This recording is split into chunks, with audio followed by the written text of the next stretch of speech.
The S&P 500, what it is and the surprising facts behind it.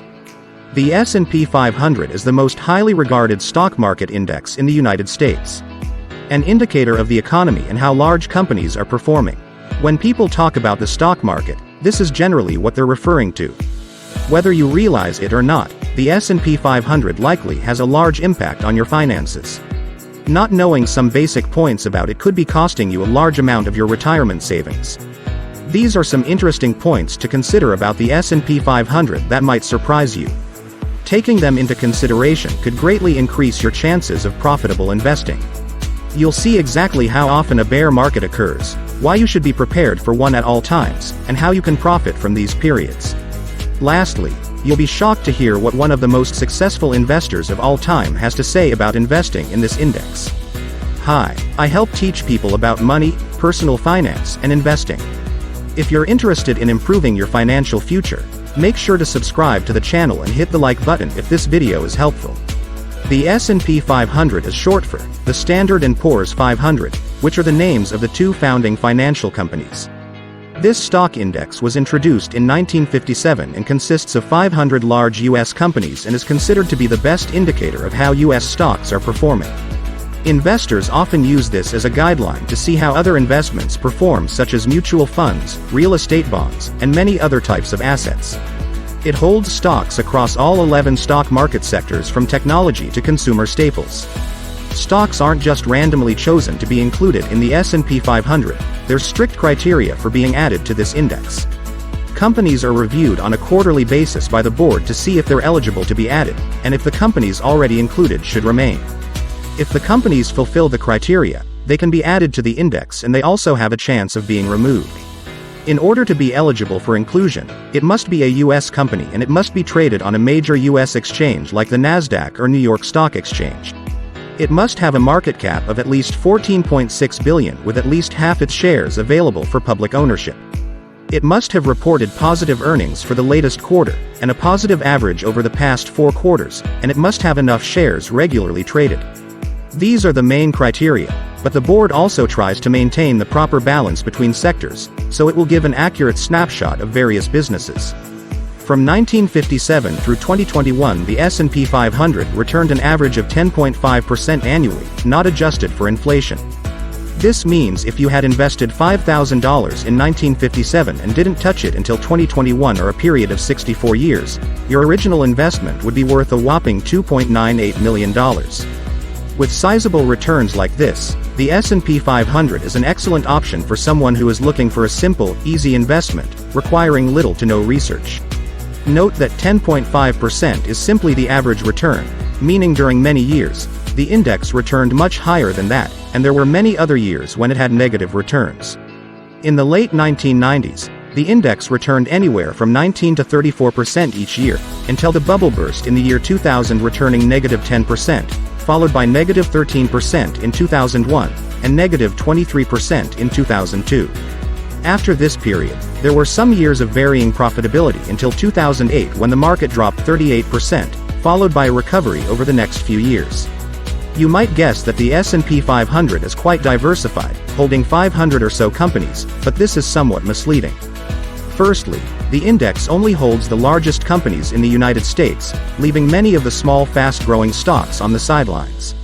You're exposed to Apple, Amazon, and Google, the well-known household names, but what about incredibly profitable small businesses that are excluded?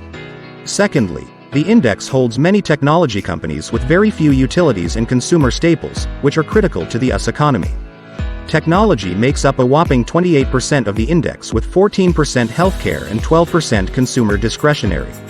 Consumer staples makes up just 6%, energy 3.9%, real estate 2.7%, materials 2.6%, and utilities 2.7%. Furthermore, the top 10 holdings, which include Apple, Microsoft, Google, and Amazon, make up over 30% of the entire index.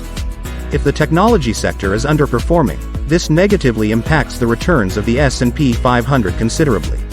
When you own an index that tracks the S&P 500, you're going to receive regular dividend payments that you can choose to reinvest or use for something else. What you choose to do with those dividends will make an incredible difference in your overall investment over time. The S&P 500 has an average annual return of 10.5%, but this includes dividends, meaning, this would be your average return if you automatically reinvested all dividends. If you hadn't reinvested dividends, your average return would drop to just 6.6% according to wealthycorner.com.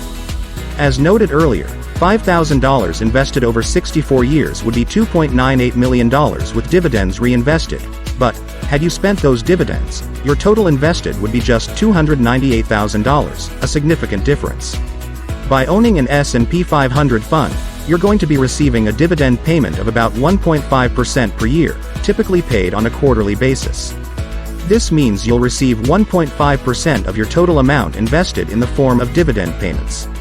The actual yield changes slightly as the market prices vary and companies increase or decrease their dividend payments. The average yield has actually been declining over the history of the index. Between 1970 and 1990, the average yield was just over 4% or almost 3 times higher than it is now. Part of this is due to the large allocation the index has to technology companies, which pay relatively low dividends despite high growth in stock prices. In order to receive $75,000 in dividends from the S&P 500 today, you'd need $5 million invested. When yields were much higher in the 70s and 80s, you'd need less than $2 million to receive $75,000 in annual dividends. Owning the S&P 500 is as simple as it gets when it comes to investing. Funds that track the index are offered by all major investment companies like Vanguard, Fidelity, iShares, and many more. Choosing the best option comes down to which offering has the lowest expense ratio or the fee charged for owning the fund. There are many variations of the S&P 500 that you could invest in as well. For example, you could select an S&P 500 growth fund, which holds stocks held within the index that place more emphasis on growth with higher risk, with high allocations to Tesla, Nvidia, and others. Alternatively, there are S&P 500 dividend funds that hold companies within the index that pay high dividends like Chevron, Iron Mountain, and ABV.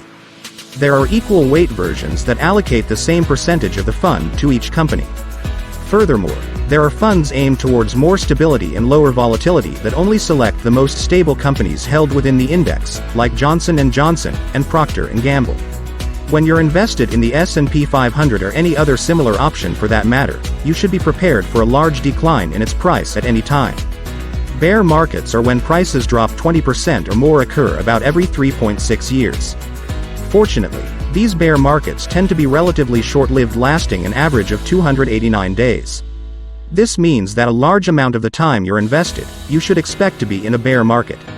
As silly as it seems with how frequent bear markets occur, investors often panic. They feel as though they should sell everything to limit their losses, but this practice seldom works out as planned.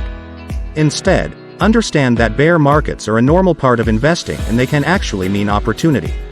If you're properly prepared with sufficient savings in an extended time horizon, investing more aggressively during these periods could greatly increase your long-term returns, because you're essentially buying the assets at a discounted price.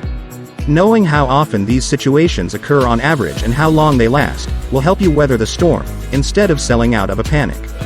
Warren Buffett, perhaps the most successful investor of all time with a net worth of over $100 billion, recommends investing in a low-cost S&P 500 fund.